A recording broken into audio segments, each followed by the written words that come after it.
Did you know that big toes together in Tadasana is an outdated cue? Most teachers don't teach it anymore.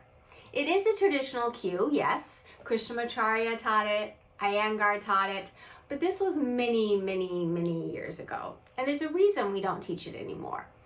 Big toes together might work for some bodies, but it doesn't work for a lot of bodies, and I'll show you why. When we draw big toes together, there's a couple of different things that happen in the body. One is we internally rotate our thighs in the hip joint. And when we do that, what will naturally happen when I move the thigh bone into internal rotation is my pelvis will go into what we call an anterior tilt. The rim of the pelvis will dump forward, the tailbone will stick out. This will naturally happen when I draw my big toes together and my heels slightly apart because I'm internally rotating in the hip joint. So then we've got to counter that because I've got all this arching in the lower back and my belly will not be active in this position. So then we have to try to draw the tailbone down, draw the belly in and up, all of that.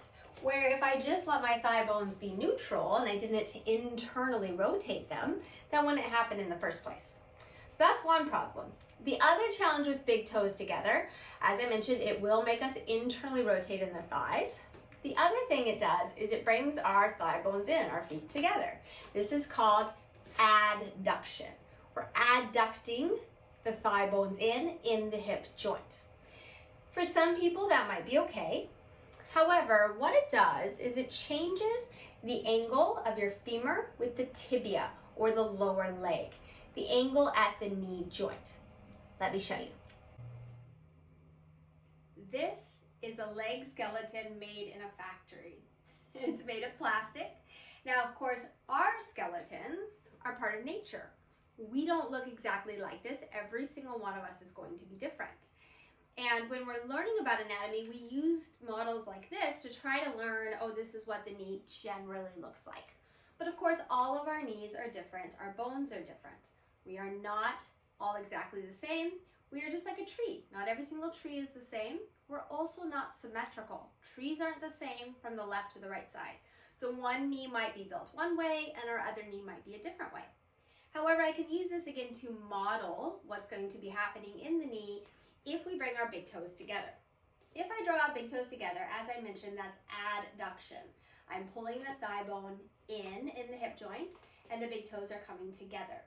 As you can see, if my hip is over here and I draw my foot in, look at what happens to the knee. In theory, we want to stack the knee like so. However, if I do this, it's going to put more pressure here on the outer part of the knee, what we call the lateral part of the knee, and more pressure on that part of our meniscus. When we talk about alignment, what the heck do we even mean by that word? What we mean is we want to stack our bones and our joints. So stacking the bones and the joints would be like so. Heel underneath the hip. So we have our hip joint, our knee joint, our ankle joint. We stack the bones straight up and down. When we draw the big toe in and we touch the big toes together, look what happens in the bones. We're not stacked anymore. Now again, depending on the person's skeleton, this might be okay. If they have a really narrow pelvis, it's not that big of a deal. But if they have a wider pelvis and then we bring the big toe in, there's going to be even more of this discrepancy in the knee joint.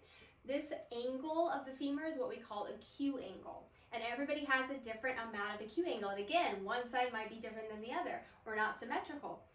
So stacking the heel directly underneath the hip, doing feet roughly hip width apart, is a lot more safe for our knees, for our lower back, and it helps us to activate the core a little bit more.